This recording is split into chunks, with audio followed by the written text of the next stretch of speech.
Salut à tous, on se retrouve pour une toute nouvelle vidéo. Donc dans cette vidéo, j'ai analysé et résumé le match de l'Euro Belgique contre la Russie. Donc on va directement commencer par la composition de la Belgique. Donc un 3-4-3, donc avec Lukaku en pointe et Tielemans et Thorgan Hazard au milieu. Et la composition de la Russie, un 4-2-3-1, donc avec Golovin en 10 et Dzyuba en attaquant de pointe. Donc on va tout de suite passer au temps fort.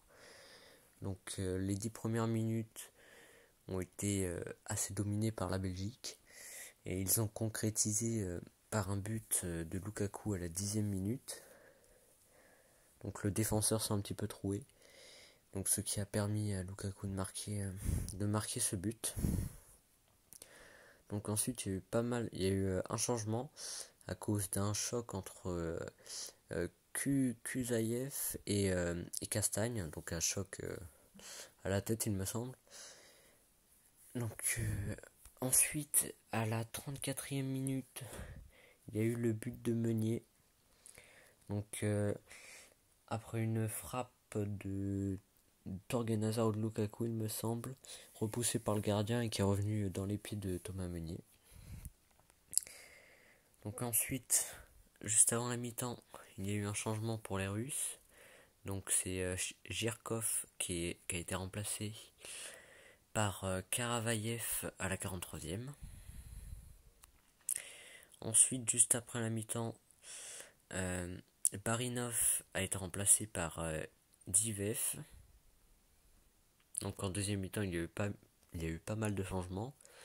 Donc encore un double changement de la part de la Russie. Donc Moukhin qui va remplacer Zobnin à la 63e et Cherichev qui va se faire remplacer par Miranchuk également à la 63e minute. Donc ensuite les Belges vont faire un peu tourner l'effectif et vont faire entrer Eden Hazard à la place de Mertens à la 72e et ensuite il y a eu un double changement à la 77e minute où Vermaelen va remplacer Vertonghen et Praet va remplacer Yannick Carrasco. Et en toute fin de match, à la 88e, les Belges ont mis le 3e but, donc un doublé de Romelu Lukaku sur une très belle passe décisive de Thomas Meunier.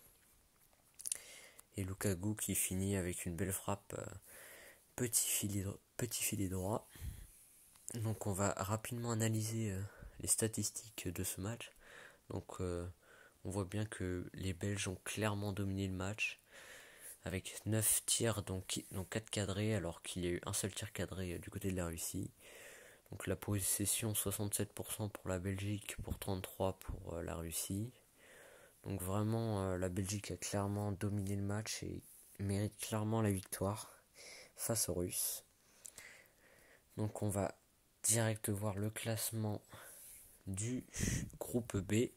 Donc la Belgique se retrouve en tête, égalité de points avec la Finlande, donc 3 points chacun, mais à la différence de but, la Belgique passe devant. Et la Russie passe dernière, égalité de points avec le Danemark qui s'est incliné face à la Finlande aujourd'hui. Donc j'espère que cette vidéo vous aura plu. Donc n'hésitez pas à liker et à vous abonner pour plus de vidéos. On se retrouve pour une prochaine vidéo.